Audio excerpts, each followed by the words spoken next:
Lanjutan bahasan kita. Banyak kalangan salaf yang berkata, setelah mereka meninggal, orang-orang pun sering mendatangi kuburan mereka, lalu membuat patung-patung mereka. Kemudian setelah masa demi masa berlalu, akhirnya disembahlah patung-patung tersebut. Ini maksudnya penjabaran daripada tafsir tadi Al-Quran itu, ayat sebelumnya yang sudah kita baca. Tadi kita sedang membahas tafsir surah Nuh ayat 23 ya.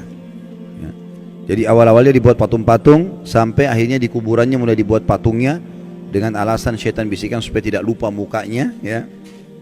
Lalu kemudian mulailah berjalan waktu, lama-lama orang jadi sembah ya. Sembah itu berarti, sembah artinya kalau kita bilang iyyaka na'budu, hanya kepadamu kami menyembah. Sembah itu tunduk, patuh, cinta ya.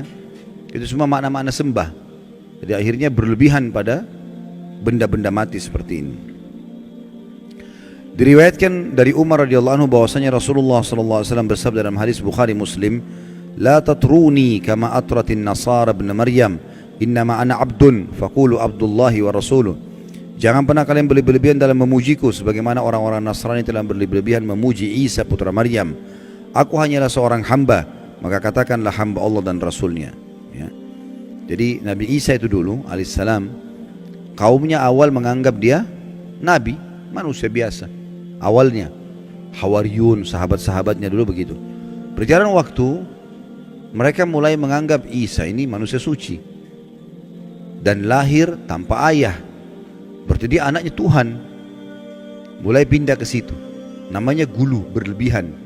Akhirnya memposisikan Nabi Isa alaihissalam bukan lagi pada posisinya sebagai utusan Allah saja, tapi sudah luar biasa, sampai pada tingkat yang menganggap Isa dan ibunya Maryam alaihissalam adalah Tuhan. Awalnya tidak, tapi lama-lama ke situ. Awalnya cuma oh ini orang soleh, ini nabi. Oh, akhirnya mulailah diinterpretasikan, dijabar-jabarkan. Nah ini kayaknya dia lahir tanpa ayah, berarti anaknya Tuhan nih. Nah berarti ya, supaya kita tidak lupa buat patungnya. Sekarang orang Nasrani banyak tidak sadar, mereka bukan lagi sembah Allah, bukan juga bahkan sembah Nabi Isa, tapi sembah apa?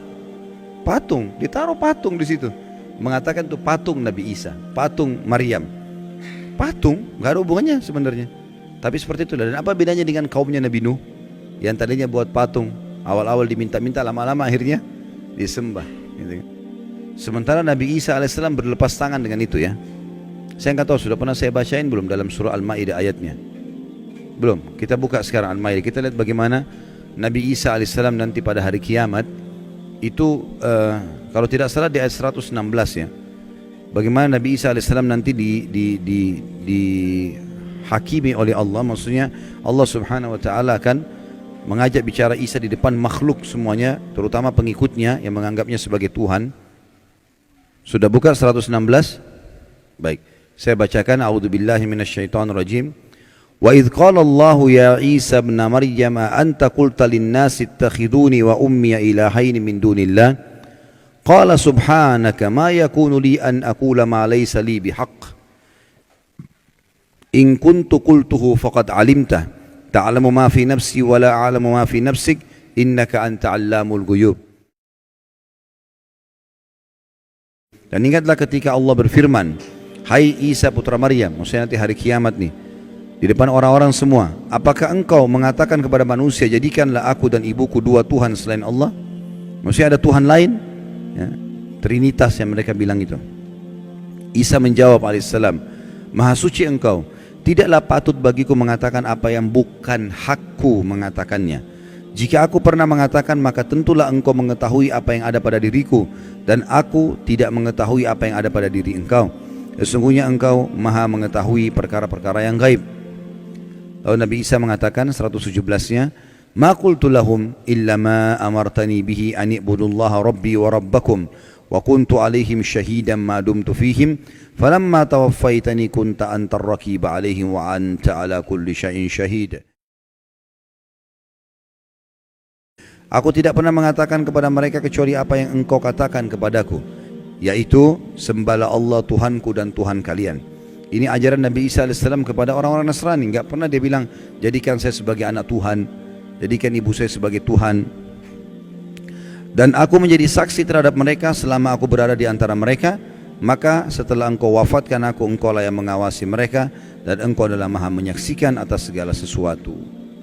Jadi nanti pada hari kiamat, pernyataan Allah subhanahu wa ta'ala yang akan disampaikan kepada Isa alaihi salatu wassalam.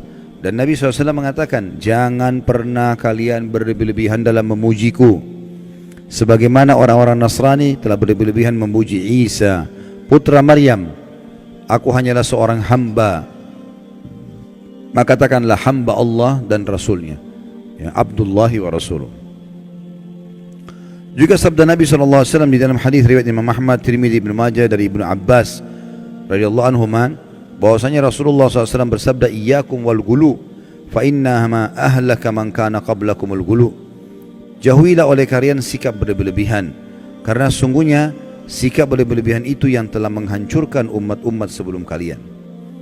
Jadi ini akan membinasakan, karena kalau ada orang, ada dosa-dosa, ada dua macam Bapak Ibu sekalian ya.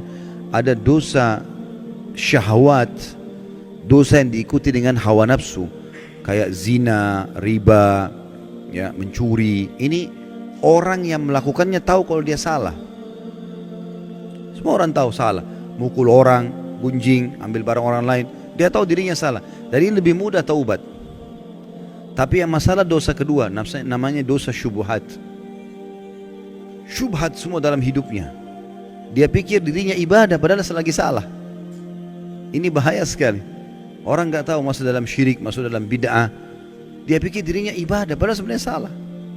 Diingatkan Rasulullah tidak pernah contohkan, nggak apa-apa. Loh kok nggak apa-apa ini? Gimana caranya nggak apa-apa? Nabimu tidak pernah contohin, nggak apa-apa? Gimana?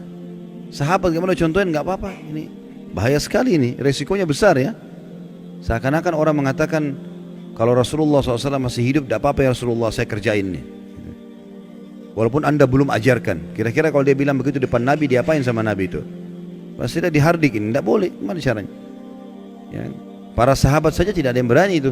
Ada yang pernah bilang, kan ada beberapa sahabat yang melakukan perbuatan Nabi nggak pernah contohkan. Jangan lupa loh, waktu itu wahyu masih turun. Dan ada dalam sunnah-sunnah Nabi ada namanya kauliyah, perkataan, ada fi'liyah, ada perbuatan, ada takririyah, persetujuan Nabi. Kalau sesuai dengan wahyu, Nabi enggak tegur, Nabi biarin aja. Kalau dilarang, Nabi larang. Karena wahyu lagi proses turun. Kalau sekarang Nabi SAW sudah meninggal, agama Islam sudah sempurna, gitu kan? Untuk apa kita mengatakan boleh kita tambah-tambah? Kan jadi masalah. Syubhat jadi dia. Dia pikir dirinya ibadah padahal lagi salah. Kan ini jadi masalah ini. Habis waktunya bertahun-tahun dalam hal-hal yang tidak ada gunanya, gitu kan? Orang jaga kuburan, di situ dipakai kesyirikan. Orang minta-minta pada jenazah, dianggap dirinya ibadah. Duit ambil dari situ, hidup dari situ, ini kan masalah ini. Jadi banyak orang subhanallah tidak sadar padahal dia masuk dalam dosa syubhat. Dan ini lebih bahaya karena orangnya susah taubat. Dianggap dirinya benar soalnya. Ini masalah ini, ya. Mudah-mudahan Allah selamatkan kita dari situ.